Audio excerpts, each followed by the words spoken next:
Mr. President, in 1962, we had 3.9 persons murdered per 100,000. In 2005, we reached 58 per 100,000.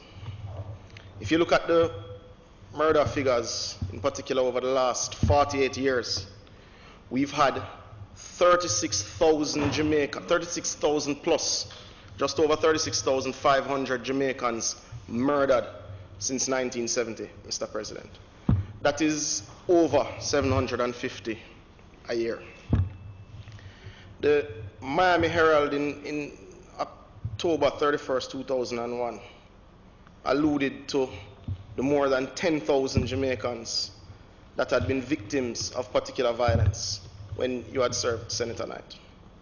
It pointed to over the 12 years. I'm not even criticizing you in that particular moment. I'm pointing to something. Well, over 10,000 Jamaicans hurt by murder in the 12 years, Mr. President. Pointed to the impact of the major transshipment point that we become for drugs and the triggering of gang warfare. In police operations, Mr. President, since 2015, when we launched the Get the Guns campaign under former Minister Peter Bunting, since then the JCF has retrieved 2,342 guns and 43,766 rounds of ammunition, previous to announcements this week. Mr. President, if those statistics don't shake you to your core, it means that we have become desensitized. Mr. President, these are insane statistics. This is an epidemic and an emergency, Mr. President, and it has been for some time, as these statistics point to. When you look and you say, well, outside of how we have described it in our Constitution, Mr. President, what is a state of emergency? Online is described as a situation of national danger or disaster in which a government must suspend normal constitutional procedures in order to regain control.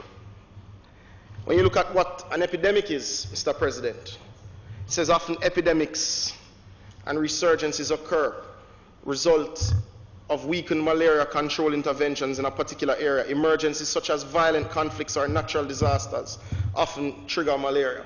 So it tells you that epidemics trigger emergencies, and in many cases, emergencies trigger epidemics.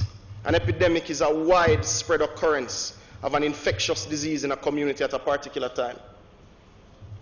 You see where I'm going, Mr. President? It's pointing. Very much so. You need stronger glasses, gentlemen.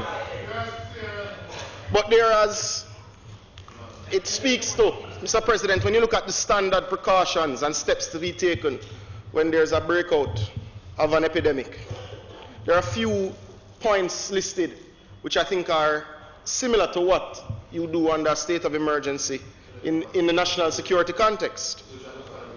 It says, using personal protective equipment. It speaks to how you release the tools you have. Handle and dispose of dangerous items. Dispose of contaminated waste safely. Manage the resources you have. Maintain a clean clinical environment. Prevent occupational exposure to infection. Manage sharp injuries carefully. Manage the tools you have safely. And place patients with infections in appropriate accommodation. Now, we are facing, and have been facing since the 1970s, the epidemic of crime. We are facing it at a proportion that can be considered no less than an emergency. And because we have been facing it for so long, in many cases we have normalized the statistics in our head, forgetting that each of the 36,000 plus Jamaicans that have been murdered in the last 48 years are individual people. They are Jamaicans, their mothers, their fathers, their grandparents, their children. They are our neighbors, they are our friends. It is 36,000 plus Jamaicans that have been snuffed out by violent crime in the last 48 years, Mr. President. Now, one would say, well, you've been living in an emergency that you have not declared a state of emergency for 48 years. Well, that is what I feel. based on the numbers before me. But, you know, I know Senator Crawford is particularly good at mathematics. And I have often applauded his training and summer activities when he trains. Well, and all of those things with the younger folks. And maths. Because once the letters get involved, it starts to turn to literature. But there are some statistics that jump out at me. And I found it important to enter into the debate and enter into the records, Mr. President. Because, you know, in a debate, Senator Scott Motley alluded to earlier, that we can all pull the facts to tell the story we wish to tell. I'm going to put out some statistics which are there for all to read and all to see, should you be so interested. I have chosen not to compare the 2018 figures to 2017, because we all know 2017 is not a base year that represents where Jamaica wants to be. It does not represent the safety and the environment that we wish as a government to provide to our citizens. So I've decided to look at it against the context of 2014, the best year of performance under the former administration, so that adequate comparison can be done. Where we're not doing well, we can stay so. Where we're doing well, we can acknowledge and look at the strategies that are working there and try and impart them in other areas. Fair enough? When you look at, well, no problem. If your style works, you keep going. So, Jamaica, we tend to classify under the JCF statistics crime in two major categories. You have serious and violent crimes and you have accusatory crimes. When you look at serious and violent crimes and you look year to date where we are today versus year to date where we were in 2014, and you look in the totality of those crimes, and these are reported crimes. Obviously, we can't speak on crimes that wouldn't have been reported in any period. But you look at where you would have been 2018, total serious and violent crimes versus where you would have been year to date, total serious and violent crimes in 2014. You are 2% above 2014 in the total reported crimes. Where you have a particularly serious issue and frightening issue, quite frankly, is that murders and shootings are up 33% and 9% respectively when you look over the period. So it says to you that violent crimes, or the degree of violence that people face when they're victims of crime, has increased significantly. It tells you also, when you look at the JCF statistics, that in 2014, the majority of victims of these crimes were 70% likely to encounter a gun. Unfortunately, in 2018, they are 80% likely to be victims of gun crime when they are victims of serious and violent crimes. However, when you look at the category of aggravated assault, you are literally at the same exact point. You are flat. 278 such crimes in 2014, 278 in 2018. But in the category of rape, Mr. President, and one that we should congratulate the security forces on, you have a reduction of 40% of the reported cases of rape in Jamaica 2018 when compared to 2014, Mr. President. And this is commendable. It speaks to a consistent effort of the ministries with responsibility for gender affairs over the period from 2014 to now. Let me finish now, Senator Brown. So what I must speak about, what is not reported, I can't do that. You're down with reported rape incidents 40% over the 4-year period under your serious and violent crime incidents, Mr. President.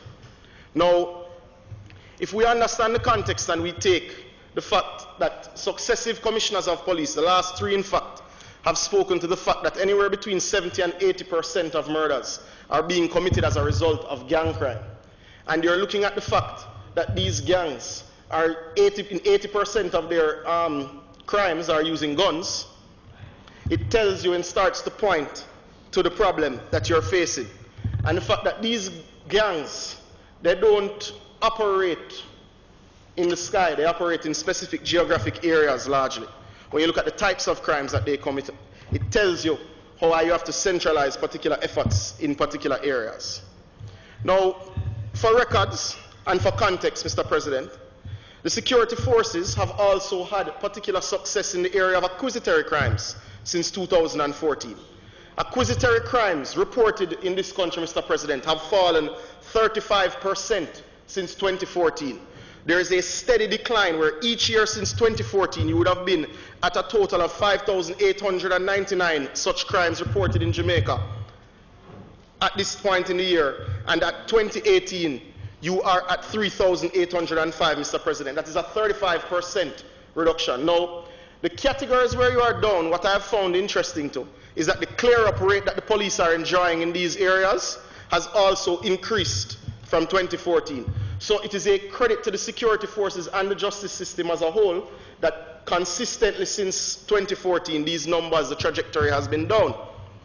However, the trajectory for shooting and murder has not been down. It tells you that you have a problem.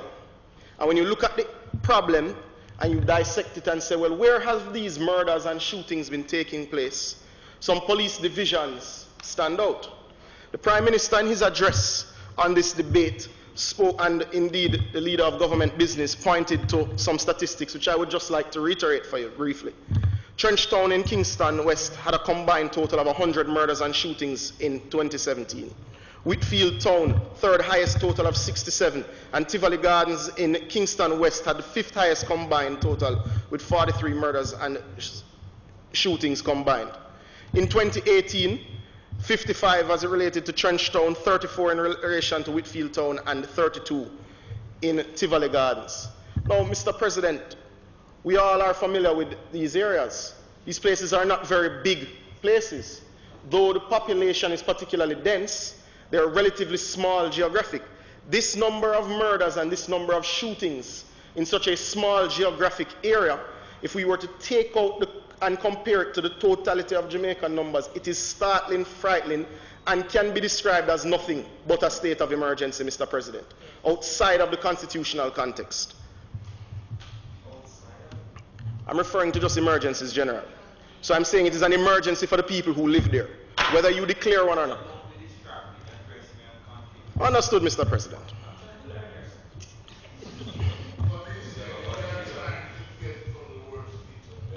No. What I'm saying, Mr. President, is that if the security forces have said this is where gangs operate, they've said so by the reports they've given us over as many years as they've been reporting by police division, that these areas have a chronic issue. They have advised in Security Council, the Prime Minister, that this requires particular measures to start to break the back of the gangs that have operated there with impunity. We have no choice, Mr. President, based on their advice, but to support it and to support it wholeheartedly, Mr. President. Now, I took note of what the previous speakers on both sides had to say, and I just point into a few points. I too went to Dovecote on Sunday to visit a relative on the anniversary of their passing. I saw several checkpoints, 3 in fact. I saw several vehicles being searched. In fact, I was pulled over at one and asked to turn down the windows as they do at each checkpoint. I stopped and I spoke to a soldier that I recognized, and we had a conversation. Of course, they were weary and tired, having been out all night, Mr. President. But the fact is they were there diligently doing their job and protecting the people within the zone that they had been asked to do so, Mr. President. The fact that we have had no reports of human rights abuses, Mr. President, cannot be lost on the Senate. It cannot be lost on the people of Jamaica.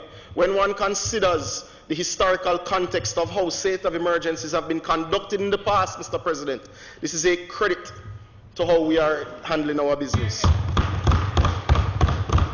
But the discussion as to whether we are normalizing the state of emergency and normalizing it as a strategic element is unfortunate. Senator Crawford, you touched on a point, and I hope I don't misquote you. Feel free to correct me if I am.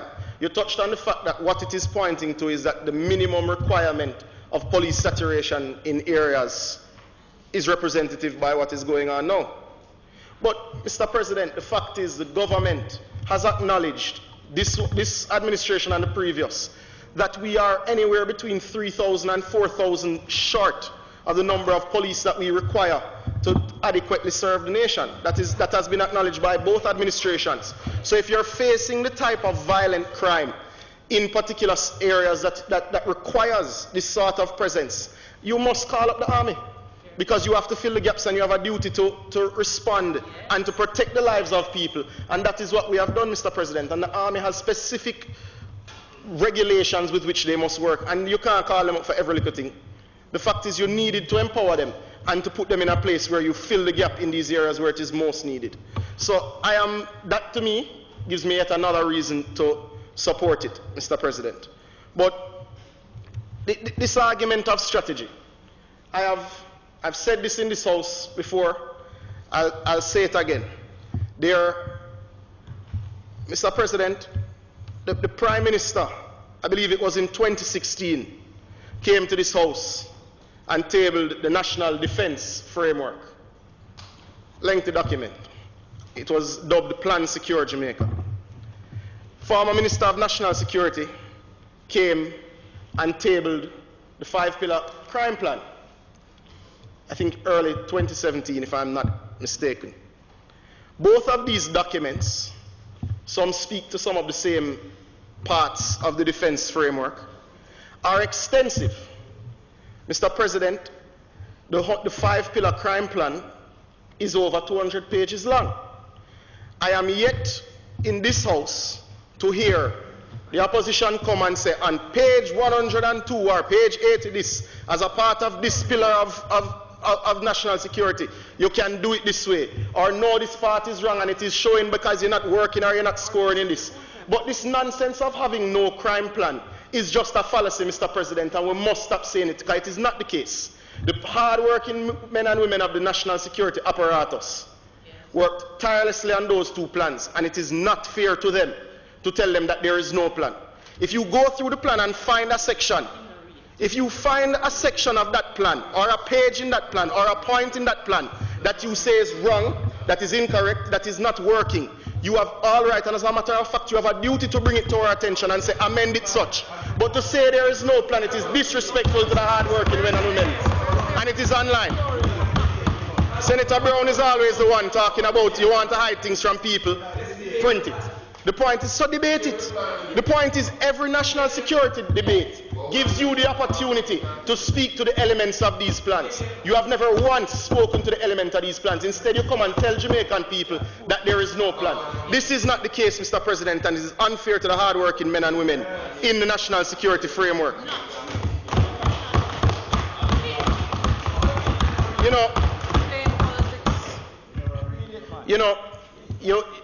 Something Senator Morrison was said, and I'm saying this in closing and in wrapping up, Mr. President.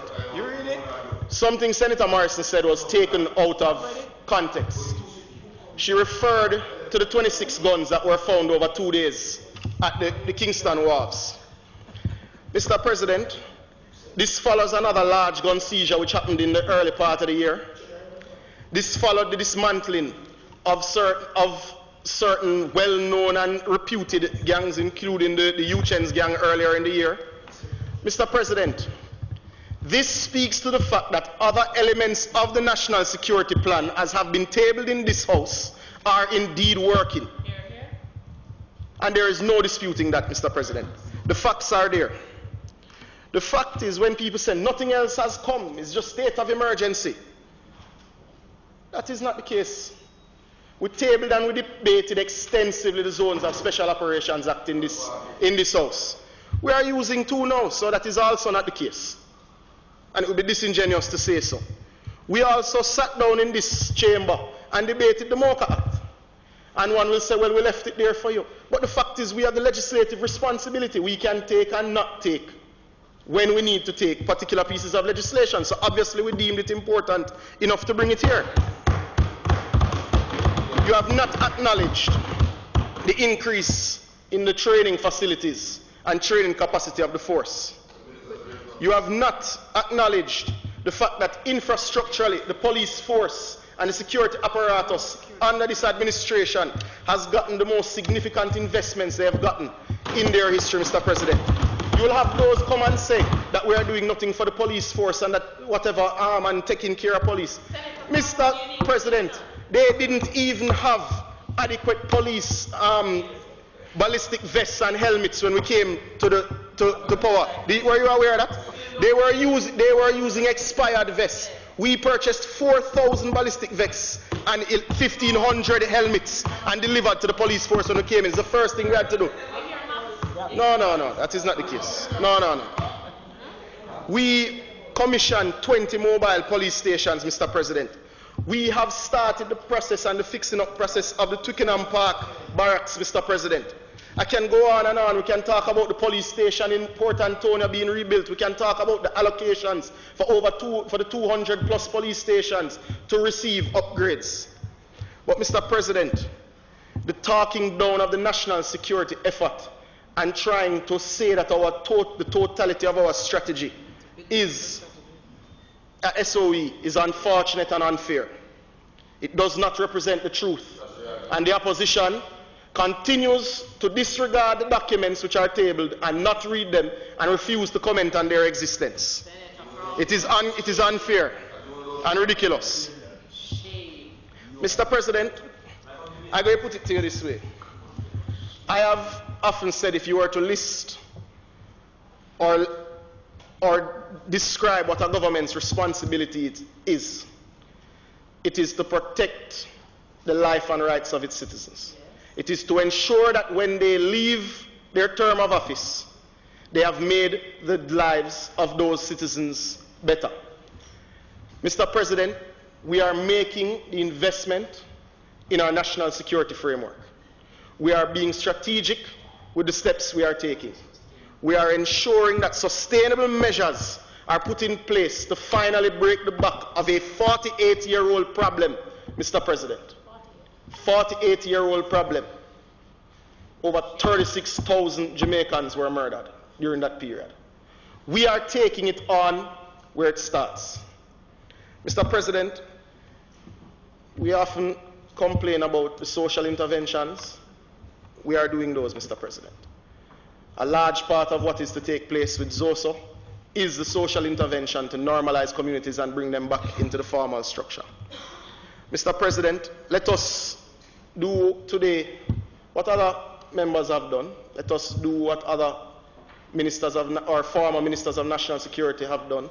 Reiterate our calls to all Jamaicans to join together to fight this scourge and this epidemic by providing the information to the police, reminding them that Crime Stop works and reminding them that it is secure. At the end of the day, the best intelligence can come from our citizens picking up their phone and pointing directly to where wanted men are and where guns are. Mr. President, I thank you. This will certainly have my support now and in the future.